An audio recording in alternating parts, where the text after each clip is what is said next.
கர்த்தருடைய பரிசுத்த நாமத்தினாலே இதை பார்த்து கொண்டிருக்கிற யாவரையும் ஜெய் ஷைனா சேனல் மூலமாய் உங்களை வாழ்த்தி வரவேற்கிறேன். 1 தெசலோனிக்கர் அதிகாரம் 5 வசனம் 17.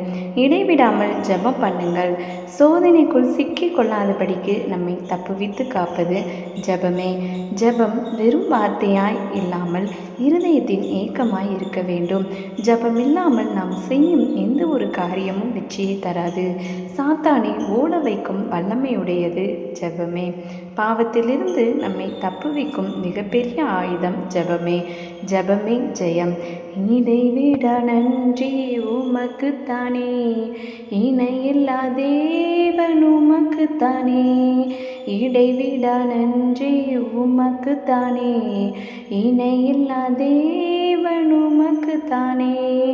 ஆமென். ஹல்லேலூயா. கர்த்தர் உங்களையும் உங்கள் குடும்பங்கள் யாவரையும் ஆசீர்வதிப்பாராக. May God bless you.